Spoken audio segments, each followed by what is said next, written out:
bénis au nom puissant de Jésus-Christ. Ici, c'est le prophète Everest Namane du ministère ambassade de l'esprit et de vie. Ici, sur la ville capitale du Bénin, Porto Novo. Et j'ai quelques vérités à vous communiquer au sujet d'un prophète. C'est un programme et c'est très important. Restez juste connectés dans quelques minutes. Quelque chose de spécial va se passer avec toi. Quand un prophète parle, le ciel soutient sa parole pour veiller à ce que ce qu'il dit soit une réalité, s'accomplisse. Pendant que vous me regardez, au nom puissant de Jésus-Christ, quelque chose de très spécial va quitter de ma voix et de moi et va s'opérer dans votre vie au nom puissant de Jésus-Christ. Amen. Chose que vous devrez connaître au sujet d'un prophète. Il y a aujourd'hui une confusion que nous avons dans le corps de Christ où les gens disent que oh, tous les pasteurs aujourd'hui sont prophètes, tous les pasteurs sont prophètes, tout le monde se nomme prophète, tout le monde prend le titre de prophète. En temps normal, ça ne devrait pas être votre problème. Ça ne vous concerne pas. Si quelqu'un se lève et dit je suis prophète, ce n'est pas ton business, laisse-le. Quelqu'un se lève, quelqu'un peut se lever et s'appeler ce qu'il veut, laisse. Mais pour mettre quand même un peu de lumière, je vais vous montrer certaines réalités, la vérité au sujet du prophète. Comment dirais-je, cette vérité, un prophète. Il y a deux sortes. Première sorte de prophète, c'est un prophète appelé dans le bureau office de prophète. C'est révélé dans Ephésiens 4, à partir du verset 11, où vous avez 5 offices ministériels. Il s'agit de l'apôtre, de prophète, de l'évangéliste, de pasteur et de docteur. Là, il y a un office de prophète. Il y a des personnes appelées dans le bureau d'un prophète. Ils sont appelés à occuper la place, l'office d'un prophète. Comme Samuel, comme Élie, comme Moïse. Il y en a quelques personnes, Élisée, appelées à occuper le bureau d'un prophète. Ceux-ci sont appelés dans l'office. Ils ne prophétisent pas tout juste parce que ils sont là à prophétiser. Non. Qu'ils prophétisent ou pas, ils sont appelés dans l'office. Ils ont une chaise. Dans la prophétique, dans le ministère prophétique, ils sont appelés à ça. Mais en dehors de ceux qui sont appelés à fonctionner dans le bureau de prophète, il y a un prophète qu'on peut appeler les prophètes généralistes ou les prophètes, les fils de prophètes, qu'on peut appeler les fils de prophètes. They are the general prophets. General prophets.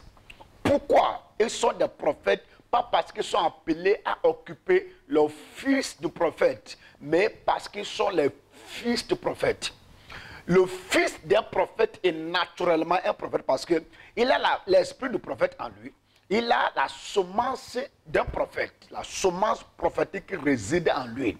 À partir de ce moment, il a le droit d'occuper la place en tant que prophète, de se présenter, se manifester en tant que prophète. Tu vas voir ça dans Acte 3. Et le verset 25, où la Bible dit, vous êtes les fils de prophètes. C'est clair. Acte 3, 25. Vous êtes les fils de prophètes. Et de l'alliance que Dieu a établie avec Abraham, disant, par ta postérité, toutes les nations de la terre ou la famille de la terre seront bénies. Cette capacité, en tant que fils du prophète, de manifester la capacité prophétique, comme un enfant, comme fils du prophète. Le lion ne donne pas naissance à un chien. Donc le lion donne naissance à un lion. Et à partir de là, le lionceau doit se comporter, va grandir pour devenir comme un lion. C'est pour cela, ce n'est pas votre business de commencer à dire, oh, aujourd'hui tout le monde est prophète. Ce n'est pas ton business. Si tout le monde devient prophète, ce n'est pas ton business. Si vous êtes ce que tu es, laisse-les. Si vous lisez Genèse chapitre 20 et le verset 7, la Bible dit, Abraham est un prophète. Abraham a été appelé prophète dans Genèse 20, verset 7. On n'a pas vu il a prophétisé. Abraham n'a pas prophétisé.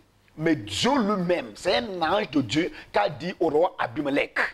Il a dit au roi, ce n'est pas lui qui s'est présenté comme prophète. C'est l'ange, c'est Dieu lui-même, dans un songe, qui a dit à un roi, il dit, retourne à cet homme, sa femme, parce qu'il est un prophète. Il dit, si tu ne retournes pas sa femme, je te tue. Donc Dieu a révélé qu'Abraham est un prophète. Dans Galates 3, verset 7, il est écrit, ceux qui ont de la foi, ou bien ceux qui sont de la foi, sont fils ou enfants d'Abraham. Abraham est prophète, et ceux qui sont de la foi sont fils d'Abraham.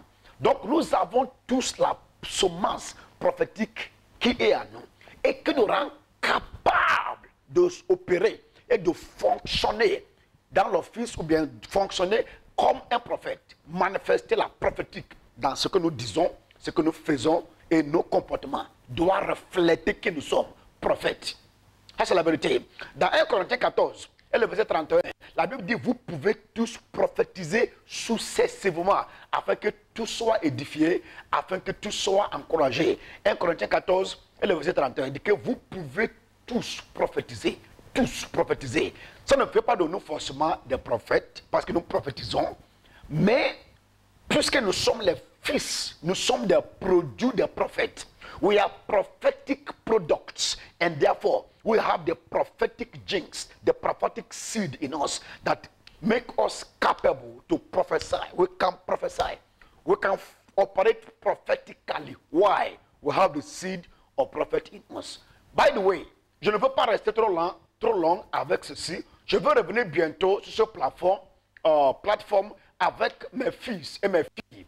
Et nous allons vous parler par rapport en profondeur par rapport à cette vérité qui est cachée, qui crée des problèmes de confusion aujourd'hui. Mais, pour aujourd'hui, je vous montre cette chose parce que je vous aime. Et je n'aimerais pas que ce soit vous qui prenez vos propres mains pour détruire votre vie. Je vous montre cette chose concernant un prophète, qu'il soit un prophète qui est dans son office, on the prophetic office, surtout ceux qui sont dans le bureau du prophète, appelés ou nés pour être prophète. Jérémie chapitre 1, le verset 5 dit, avant que tu ne sois formé dans le monde, je te connaissais, avant que tu ne sois né, je t'ai déjà établi prophète des nations. Je t'ai établi avant sa naissance. Il est établi prophète des nations avant sa naissance. Jérémie 1, le verset 5. Donc, c'est une vérité au sujet de ces hommes, de ce bureau prophétique que vous avez besoin de connaître, afin de ne pas vous faire de mal et afin de bénéficier d'eux. Un prophète est un mandataire de Dieu, appelé pour parler pour Dieu, soit par la parole écrite ou par la parole révélée. Amos 3, verset 7 dit que Dieu ne fait rien sans engager son prophète. Sous terre, Dieu ne fait rien sans engager un prophète. Il ne fait rien. Tu imagines ça? Car Dieu ne fait rien sans engager un prophète. Quand un prophète n'est pas présent, Dieu ne parle pas. Un prophète doit être présent. Il parle pour Dieu. Dieu les utilise pour communiquer sa pensée. Amos 3 et le verset 7. Deuxième chose que vous avez besoin de connaître à propos des prophètes. Il est une source de bénédiction et de la malédiction à la fois. Un prophète est une source de bénédiction et une source de malédiction à la fois. Ils sont des personnes très dangereuses. Les prophètes sont très dangereux. C'est mieux pour vous de rester à l'écart d'eux. Parce que si un jour vous faites l'erreur de vous croiser en mal avec quelqu'un qui est dans l'office du prophète, vous n'échapperez pas. Ce n'est pas possible d'échapper. Ils sont dangereux. 2 Rois chapitre 2, 18 au 23. La Bible dit, les gens ont dit au prophète Élisée, quand il a pris le manteau de lit, dit, le pays est bon, comme vous pouvez constater, mais la terre est stérile et l'eau est amère. Et la Bible dit, Élisée a demandé, donnez-moi un plan neuf. Il a posé un acte prophétique et l'eau a été guérie. Il a béni le pays. Le pays a été amer et maudit parce qu'en temps, son collègue Josué a maudit Jéricho. C'était une ville Jéricho. Josué a maudit Jéricho et c'est fini. Vous voyez un prophète, il a maudit la ville parce que la ville a fait souffrir. Et cette malédiction a continué jusqu'à ce que Élisée, son collègue, ne vienne pour changer l'ordre par un acte prophétique. Mais quelques minutes après de là, il a trouvé des gens qui ont commencé à se moquer de lui et dit, montre-toi chauve, montre-toi chauve. Le verset 22 ou le verset 23. Et la Bible dit, verset 23 verset 24. 23 au 24. Et la Bible dit, Élisée a ouvert la bouche, il les a maudits. Et les loups sont sortis pour les dévorer. Au même endroit, même jour. Il tourne ici, il bénit quelqu'un. Il tourne ici, il maudit quelqu'un. La vérité est que comment tu prends un prophète, c'est ça qui va déterminer ce qui va se passer entre toi et lui. Vous voyez ça? Un prophète est une source de bénédiction et une source de malédiction.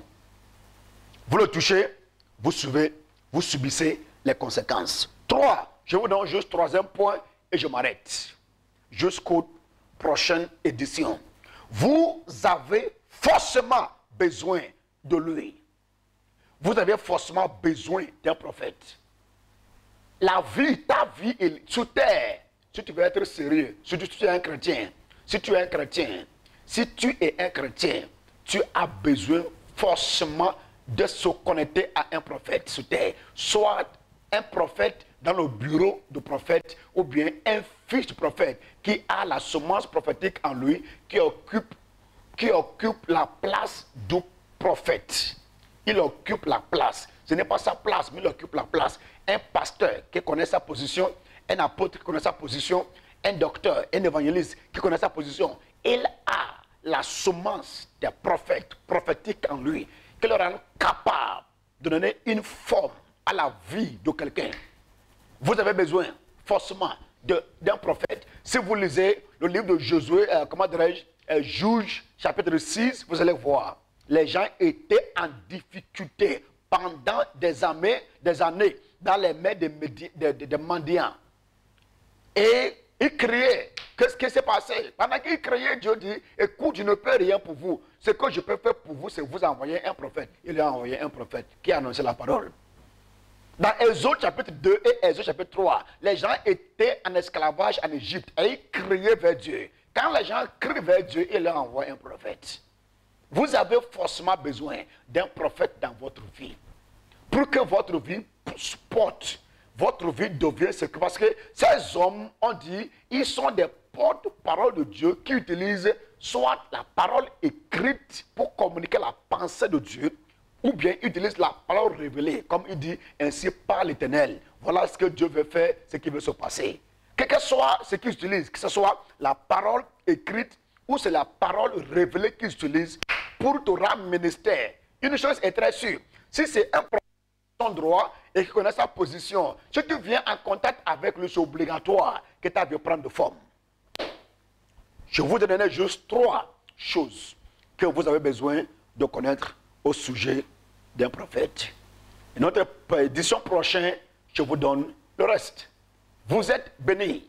Je suis number 1, prophète de la ville de Porto-Novo, et au nom puissant de Jésus-Christ, vous le voulez ou pas, tout juste de venir en contact avec moi, votre histoire est en train de changer. Au nom puissant de Jésus-Christ de Nazareth. Mes contacts sont sur l'écran. Vous m'écrivez et vous me faites voir et comprendre ce que vous avez, ce qui vous est arrivé à travers ce petit moment que j'ai eu avec vous. Et aussi, la porte est ouverte pour n'importe quelle question au sujet du bureau et l'office ou l'appel prophétique dont notre génération a besoin aujourd'hui. Ciao, vous êtes bénis. In Jesus' mighty name.